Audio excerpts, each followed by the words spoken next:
Well, hello everyone, and welcome back to another episode of Crosswires. We previously talked with Cody from Mac Telecom Networks, and obviously had quite a UniFi bias on that show, all about their equipment and why it might be great for your home and small business. Now, as you probably figured out, UniFi is a software-defined networking product, and that means you need a software controller. Well, my guest today is part of a team who make that requirement a little bit less confusing. So, ladies and gentlemen, please welcome Alex from HostIFi. Hello, James. How are you? I'm very good, thank you. Yeah, it's good to be here. Yeah, thank you very much for joining me. So, before we get into HostIFi and sort of explain to people what it is and what it does and why they may consider it over a UniFi controller, or let me rephrase that, over a self-hosted UniFi controller, can you tell people a little bit about yourself? Because you've only very recently joined my team at HostIFi, so this is a bit of a baptism of fire for you. Yeah, I've only just joined HostIFi. That's actually my third week at the company. The team's great. We've got Riley's seemed to have hired quite a unique sort of band of people. So they've got some of the guys used to work at Ubiquiti, for example, and myself and another guy called Evan do blogs on the side, and then I've used to work at Wisps as well. So we've got quite a good background of experience for looking after our customers and working out all the how-to guides that we make. So awesome. Yeah. And what's your background, Alex? So because I get the feeling you've done a little bit of tech writing before, I believe. Yeah, I run my own blog. Last nearly 10 years now, and I used to work at a Wisp in the UK for the last 7 years. So I've got quite a good experience with Ubiquiti hardware, which goes hand in hand with HostIFi quite well. Yeah, absolutely. Yeah. And for those listeners wondering what on earth a Wisp is, and that's a wireless ISP, so that's typically sort of more rural areas, I guess, where you've got a provider with really nice. Does it tend to be UniFi gear that's deployed within a Wisp? It depends. It could be. No, it would be the UniFi gear. It would be the AirMax side of stuff. Yeah, so AirMax, AirFiber, LTU, and then some other Wisps use different manufacturers that Cambium and that sort of thing. So it could be anything really, and you could go all the way up to Ceragon, which do dedicated licensed backhaul point to points. So, but yeah, in the Ubiquiti world, they've got AirFiber and all the other bits and pieces. So awesome. So HostIFi, yes. What on earth? I mean, we've kind of given away a little bit about what HostIFi is, but how did HostIFi get started, and what is it? What exactly is the service? So Riley started HostIFi in about 2018 as sort of a side project, from what I remember. He was employed somewhere else and then worked on HostIFi, and then his employer found out and he got fired basically because he was working on some other software project on the side. Right. Or got let off or fired, whichever the term is. So he worked on HostIFi full time in his garage, and the problem it solves is if you have a massive area where you've got UniFi gear, switches, routers, and APs. There's only so much an on-premise hardware controller can take care of. So something like a UDM or a cloud key, there's a set limit of how much it can do. Yes, someone could go out and host their own controller, but there's a bit of expertise known in that. So if you could go to AWS and host your own, but it could go wrong, or if you know what I mean. So HostIFi will do what's kind of a managed service. So they'll host the UniFi controller on their cloud for you, on our cloud for you. And then they'll do the manage updates. So occasionally the UniFi controller can have a botched update. So the HostIFi team will test that update and, if needed, skip a version. Right.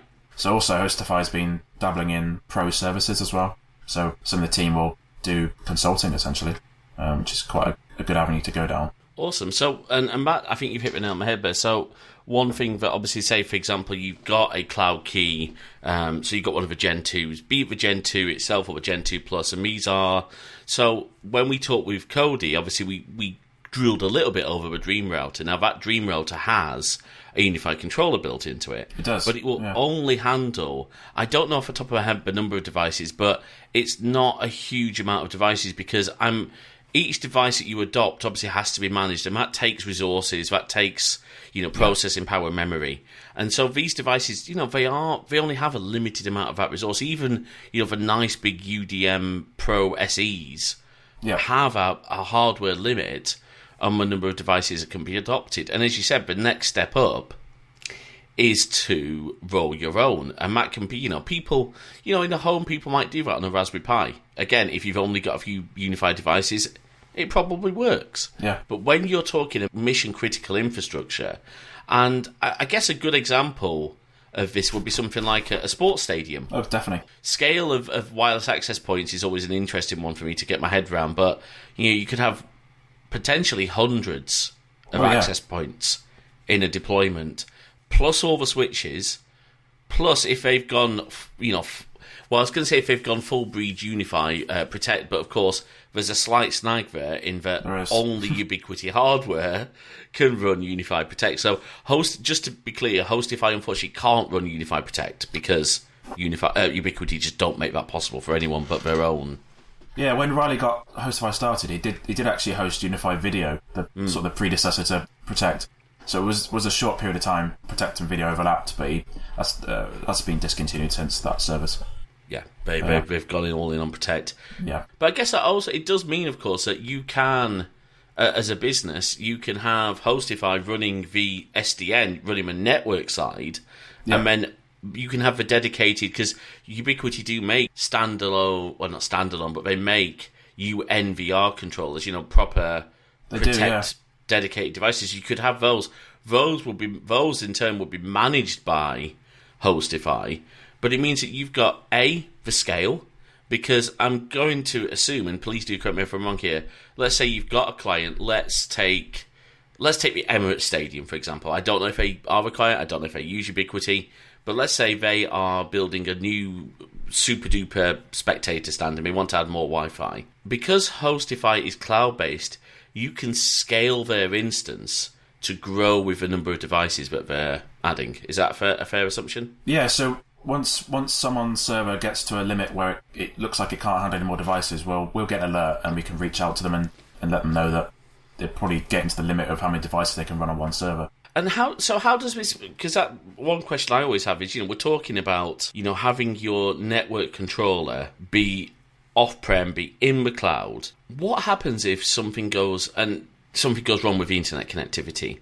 Because I assume that the controller is required for configuration, but even if a controller is unavailable, whatever you've configured will still work. It's not like all your network traffic is going through that controller. That's correct, yeah. So if the APs lose their controller, they'll just assume the worst and just say, okay, we're just going to carry on how we think we should run on. There's no dependence on the controller to run, if you know what I mean. So they've been configured, but so the whole idea of a unified controller is to make that is to deploy those configurations out to those APs, out to those switches, or you would lose if the controller became unavailable. And of course, that really depends on, I'm guessing that's more a factor of connectivity from the site rather than, look, let's be honest, you guys are a cloud service, so things can go wrong, but I'm going to, again, assume that you've got plenty of resiliency, plenty of redundancy built in to keep your customers' mission-critical stuff going up. Yeah, so HostIFi uses Vultr as a back-end, basically. And Vultr have got a very large-scale server deployment across the world, and Vultr do their own backups, but HostIFi also takes off-site backups as well.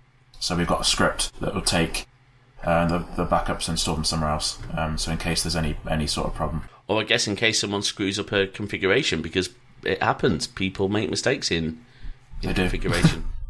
So yeah, we've got completely separate backups to Vultr, and then just make sure everything's fine, really. Excellent. In terms of sort of pricing points, let's say that I was wanting to host for a small business. I wanted to say, okay, I don't want the headache of a unified controller on-prem. I want someone I can trust to host that for me, to keep it up to date. And I'll come back to those updates in a moment, because you touched on something earlier which is really interesting. What would be sort of the point of entry, the price point of entry for someone looking at HostIFi? So the least expensive plan that HostIFi offers at the moment is $99 a month. That's for about 250 UniFi devices. So it's more aimed at a business environment than a home. Well, yeah, there used to be a free plan that HostIFi offered, but I think that got a bit out of hand, possibly. I can imagine. Yeah. I think from what I remember, I think it got a bit out of hand. So, but it's $99 for the UISP version, and then the same for the UniFi version. So it's the same amount of devices on each one. Right, because UniFi have now branched out a little bit into, they've now got these new UISP, and I'm guessing they're more aimed at WISPs than... They really are, yeah. Yeah, the UISP line has got... So they've got PoE switches, and they're all 24-volt PoE, so the only devices that can run that are the MX stuff, really. So it's really designed for WISPs. Which is awesome that they've got those two product lines, because effectively, if you're talking a WISP, again, this is me, maybe, I've watched a lot of, there's a guy called, another guy called Alex, actually, who does... I think I know who you mean, yeah. Is it TechFlow? TechFlow, yeah, Mars Bar. That's it, and he runs a little WISP out of his parents' place. He does, yeah. It's very impressive, actually. Yeah. I mean, he's, for such a young guy, he's done incredible stuff. But the reason I mention him is whenever I've seen tours of his stuff, most of his stuff is Ubiquiti. Yeah. He's a big Ubiquiti fan. It's such a good price point. It's There's a very little learning curve with it, and it's just such a good price. And there's no license fees, so sort of a win-win, really. Well, that's the thing, isn't it? Whereas the bigger players, like your Cisco, of course, you have to pay ongoing license fees for equipment. And let's be, as we talked with Cody, they are not easy devices to learn. You really need to have that certification to understand a Cisco switch. Whereas me, with very little experience of UniFi, I did a UniFi deployment in a couple of hours. Yeah. Bar the actual, fixing the things to the wall, which I absolutely did not do. I had one of the team do that for me because, me drilling into walls, not a good idea. As I mentioned with Cody, it's really not a good idea. But, the UISP stuff you'd have for managing the WISP, and then, if you're doing a whole deployment for a customer, you might put in a UDR in their home for them to have their sort of private connection. Yeah, I've got a UDR in for testing, so I've been doing some videos for HostIFi on it this week. And it's definitely the entry point, because it can only run 2 applications at once. Yeah. Which is a bit. It's definitely for a home environment. Yeah. And effectively, realistically speaking, it's only, when we say 2 applications at once, it's realistically only 1 application at once, because you have to run the network controller. So I guess, but I mean, again, for a home environment, you run Protect on it, because I don't know about you, Alex, but I can't see anyone at home running UniFi Access. No, or Talk as well. I can't see any. Maybe a small business, but a small business would be better served probably by a UDM. Yeah, definitely. Yeah. The only thing nice about it is the PoE ports on it. Yes. So that's quite helpful. Yeah. So a home environment, perfect. You could run 1 camera off it, and maybe 2 cameras. Yeah. And then. That's it, basically. Well, as I said with Cody, you've got the option to run those wonderful little Flex mini switches as well. Yeah. Those are fantastic. They really are. So, talking about updates, because you mentioned, obviously, sometimes we know there have been issues with the UniFi network updates. Things have gone wrong. But because HostIFi, because you are doing this on scale, and because you have that experience, I'm going to, again, assume that there's a team who will say, okay, the latest UniFi network software is out. Let's run this through its paces in our test environment, make sure there's no issues, do all that qualification testing, and then you can say, yeah, this is good to go. We'll now deploy this out to our customers with an agreed timeframe. Now, of course, as we mentioned earlier, because updating the controller doesn't take down the network, it means you can do those updates, and that's maybe something where you've got a huge advantage in a UniFi network over, say, a traditional, maybe an all-in-one router. If you're a small business, you've got an all-in-one router and it needs an update, assuming it ever gets updates. To update a traditional router, say, for example, your ISP router or your business ISP router, you have to restart the thing. That isn't a problem with a UniFi network that's got a HostIFi controller, because taking down a controller isn't going to take down the network. All it's going to do is stop you making configuration changes for a short time. Yeah, absolutely. So you'll see that we'll tweet out whenever we roll an update out that we'll boast that none of the devices that we manage were rebooted. So I think Riley pushed out one of the latest updates yesterday, and it said 280,000 devices were connected and not rebooted. So it's sort of showing that we'll run the UniFi update and nothing gets restarted on for a customer perspective. So which is quite nice. Which is fantastic. But yeah. So as you mentioned with the update, so we'll see that Ubiquiti's released an update, and then we'll do some tests on our own, and then we'll push it out where in a very, very staged release. So it's not all at once, just in case. Well, inevitably something might go wrong. But that makes sense. And of course, I assume that also means that HostIFi as a business, because you're not only managing the UniFi. I'm going to assume you're not only managing the UniFi controller updates, but through that UniFi controller. Actually, that's a good question. Because with the UniFi controller updates and members with firmware updates for devices itself, is that down to your customers to manage, or is that something HostIFi manage as well? Yeah, we don't get involved in the device updates for the APs and the switches. That's down to the customer to do what they feel they need to do. Right. I mean, some customers might have the auto updates turned on, but we wouldn't recommend doing that, just because you could just take the APs offline. At the wrong, the day. yeah, So, absolutely wrong yeah. moment. Yeah, absolutely. So Yeah. really, this is all about the UniFi controller having that managed. And as you sort of said earlier, this is when we talked to Cody, we're talking about home networking, small business network. This really jumps into the bigger networks. You're more. This is not, for example, to take an example from pop culture. This isn't something that, say, Dunder Mifflin Scranton would run. This might be something that, say, Dunder Mifflin Corporate might run and might use and might, because again, correct me if I'm wrong, with HostIFi, because you've got that central controller instance and UniFi has the concept of sites, could a larger scale business have a HostIFi instance and manage all of their branch offices through that one HostIFi? Yeah, and I think a lot of customers do. So we could have have a customer as an MSP, and they could manage a load of customers themselves, but they just don't want to get involved with the installation of the UniFi controller. So yeah, definitely, that's something that customers definitely do. Absolutely, and of course that means that you guys are handling not only the UniFi controller updates, but you're managing the security patches for the underlying host OS, everything like that. Those things that are real headaches for an IT team to manage, and it just They takes. can be, yeah. Yeah. Well, you're right. They can be. It's not. To be fair, it's not always the case for headaches, but it's one less thing To worry about, yeah. to worry about. It's one less thing to have on that checklist of, okay, I need to check for updates on this VM, because from what I've seen, a lot of people will run the UniFi controllers in a VM on a, something like a VMware stack or what's the one that Tom Lawrence always goes on about? XCPNG. Again, it's just a fantastic product. And so we've talked a little bit about the use case. One question, and I don't know if we can't talk about this, we can absolutely cut this bit, so don't worry. Obviously, this is a service that is... You guys aren't doing anything contrary to UniFi's terms. They make the controller available for anyone to host. Yep. Has there been any sort of run-in with Ubiquiti over this? Because they're not offering this service. They're not offering a cloud-based... Well, it's quite interesting, actually. They used to... So I think Riley's mentioned over the years that at the time when HostIFi launched, Ubiquiti also launched their cloud... I don't know if you've seen that. Their cloud UniFi controllers as well. Oh, So it was. okay. No. I think it was cheaper than what HostIFi was doing, but they just, as soon as HostIFi was launched, I think they fizzled it out. I've heard that some people were actually using those controllers, and Ubiquiti hadn't even updated them. They were still on version 5.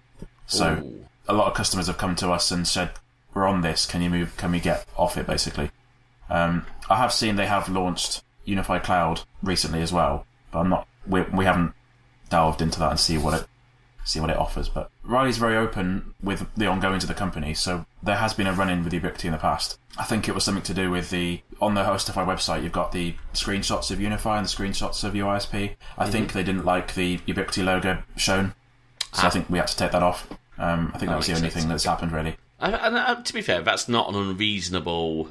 because, obviously you are a separate entity. You are not affiliated with Ubiquiti. You are offering a service, and unfortunately, people these days do get confused. If they see the logo of a vendor, they immediately assume that you must be affiliated with that vendor. I've worked in sort of reseller scenarios, and people just assume because you are a reseller that you are effectively that company. And some of the support tickets I've seen have been very interesting because they've assumed that the company I worked for are the vendor. Obviously, I can't name any names, but it causes some headache. But obviously, being very distinct. But again, you've hit on that where because HostIFi and obviously Riley's very much focused on providing the best UniFi controller experience for your customers. That's what you're focused on. You guys don't have to worry about being an MSP.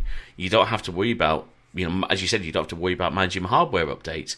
That's for your clients to do. So you can be really focused on providing a best scalable UniFi controller experience for those people who have grown beyond the limits of a on-prem controller. And yeah, definitely. Of course, your customers, I assume, don't need a Ubiquiti account because no, they don't actually. No, because that's something. Yeah, they can get one if they want to. Yeah, they can put their controller in the UniFi portal if they want to. But no, the Ubiquiti account's not required. Because I believe that's something that's been required, but certainly for UDMs, and I think even the cloud. I seem to remember a Cloud Key Gen 2 requires it now.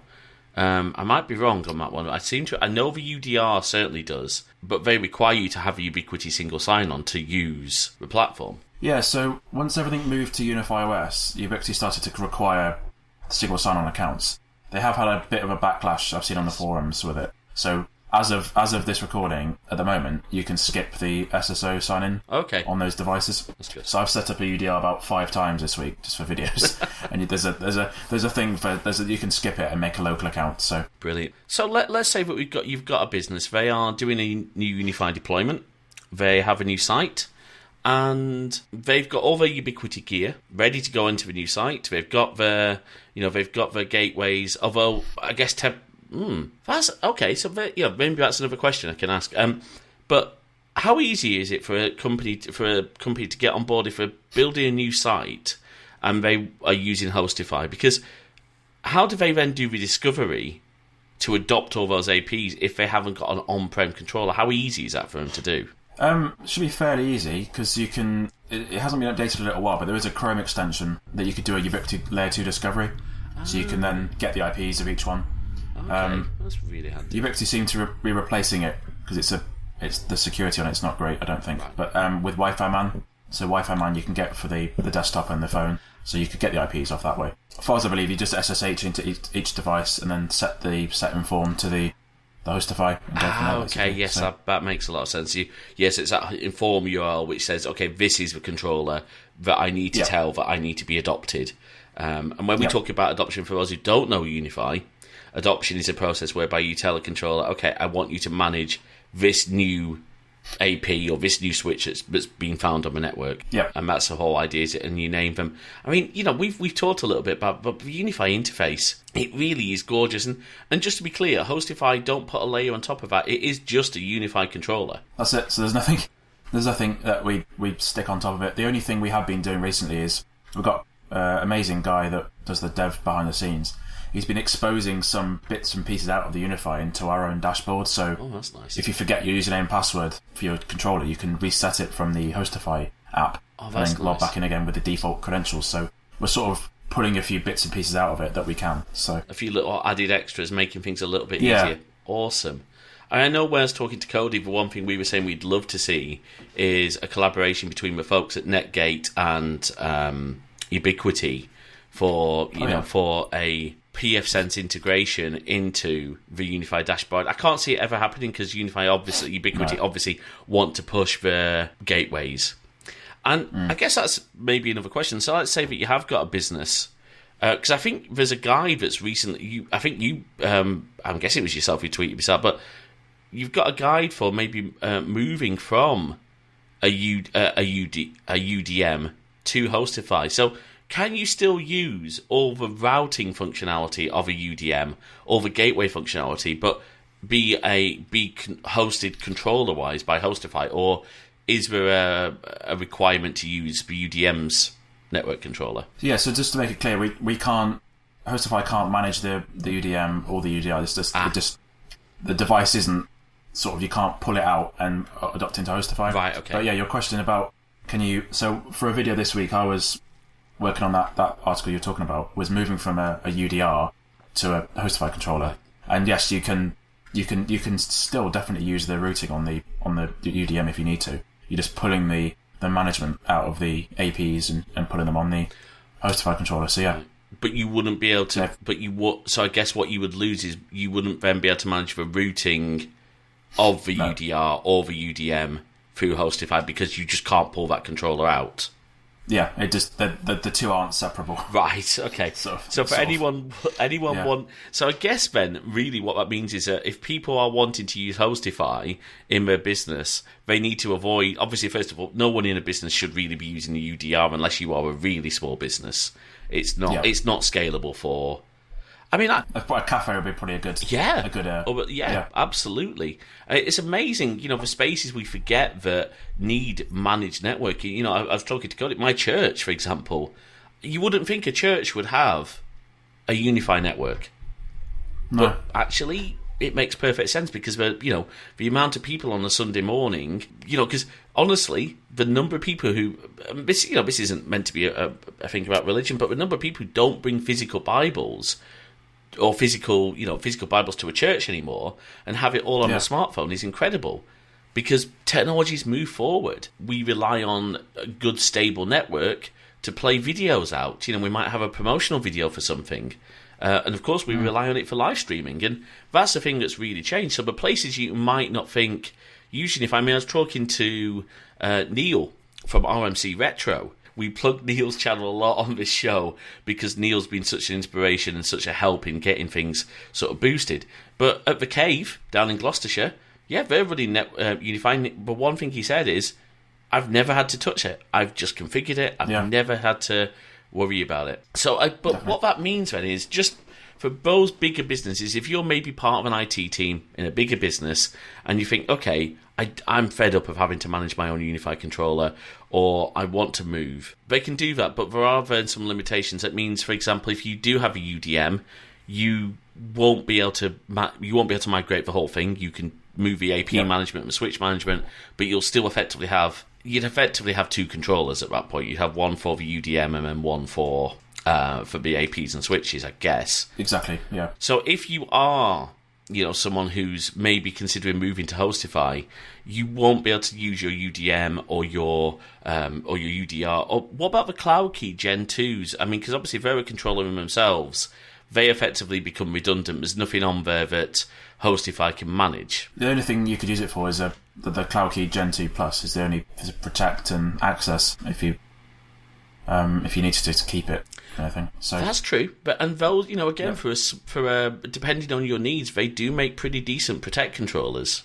They do, yeah. They can manage a few cameras. I think they're only 2.5-inch drive in there, but they do okay. But what I was going to say, of course, is if you are wanting to use HostIFi, you really want to be looking at one of the USGs for your gateway, so that can be managed through HostIFi. Is that? Yeah, I'd look at the UXG Pro, the new one. Possibly.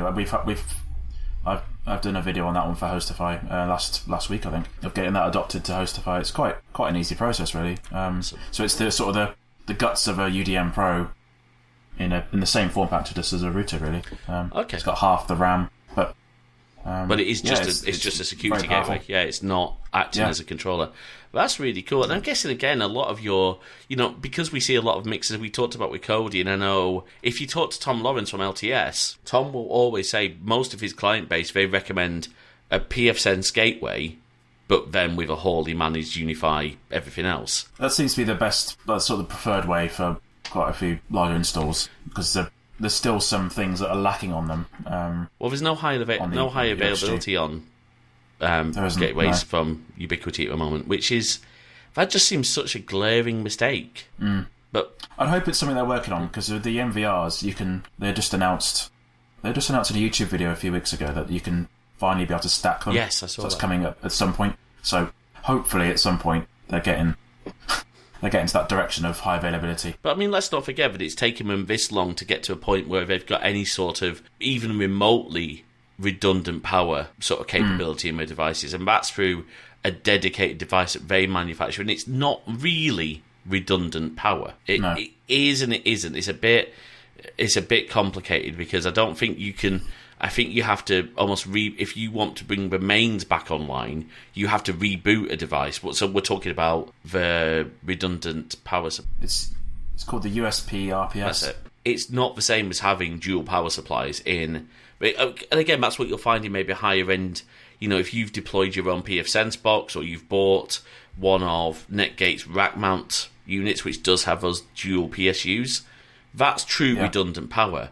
And in a data center environment, you're going to run that off power feed A, power feed B, because they will be hooked up. There's some wonderful videos by people who work in data centers, and I will put a link. I'll find my videos. I'll put a link in there, giving you a tour of all that complicated power distribution. These huge data centers, and the whole world of networking and resilience is important because, again, as we talked with Cody, your network is one of your most valuable assets. Is it fair to say that one of the key selling points of HostIFi is A, having that headache taken away from you, and B, knowing that your mission critical controllers are being looked after responsibly? Yeah, 100%. It's one of the benefits really of handing that responsibility over to someone else. You just all that. Yeah, so if you've got a smaller IT team that look after a few sites, it's one thing less to worry about really.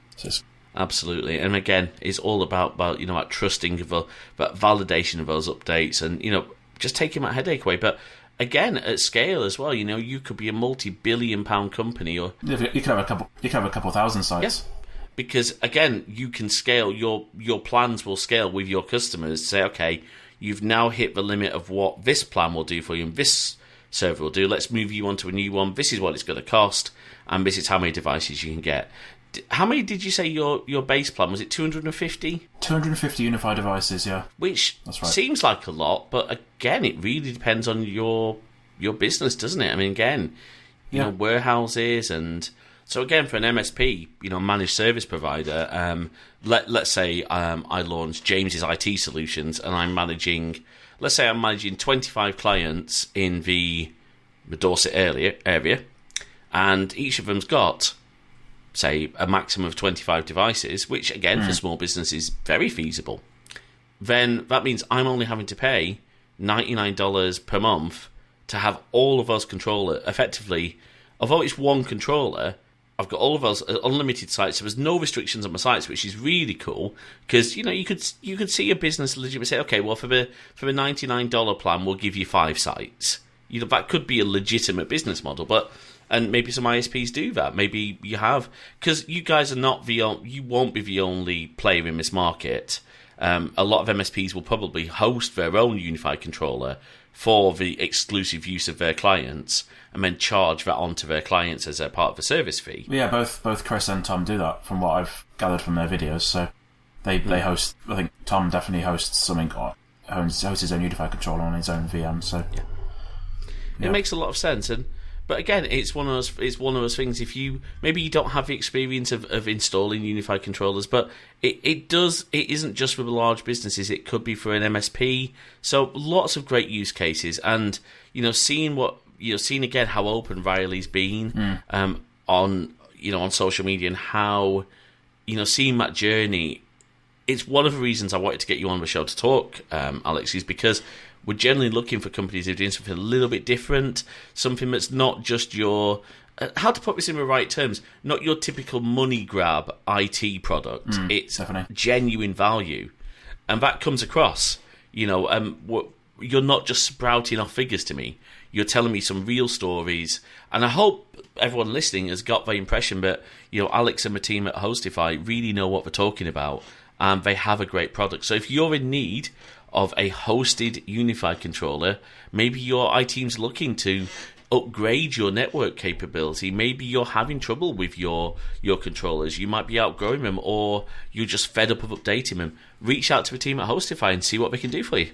So thank you, Alex. So where can people find more details about HostIFi? Where can they reach out to yourselves to ask any questions? So they can go to hostify.com to sort of see all the plans and what we offer for UniFi and UISP. And we're on all the social medias at hostify_net on Twitter, I think. So yeah, we sort of restarted our YouTube channel. So Riley's done the YouTube channel over the years, sort of in the sort of little bit part time. So I've taken over doing the YouTube channel last few weeks. So there should be a lot more content. So excellent. Well, Alex, thank you so much for your time. It's really been appreciated, and it's been great to hear about all that HostIFi are doing. Thank you. So, thank you everyone for listening. I really hope you've enjoyed that insight into HostIFi. You can follow us on Twitter at CrosswiresMG. You can email podcast@crosswires.net if you've got any questions, or maybe if you've got a wonderful business story that you want to tell. Reach out. I'm always looking for people to come and talk on the show. You can find all the show notes for this episode, which will of course include links to HostIFi and some of Ubiquity's products that we've mentioned, and the UISP range that you might be a little bit interested in, because WISPs are wonderful for rural communities. Because unfortunately, in this country at least, our whole fibre rollout isn't exactly going to plan, to say the least. But do check that out, and of course, check out our YouTube channel at crosswires.net/YouTube. Thank you for listening, and we'll speak to you next week. Bye-bye.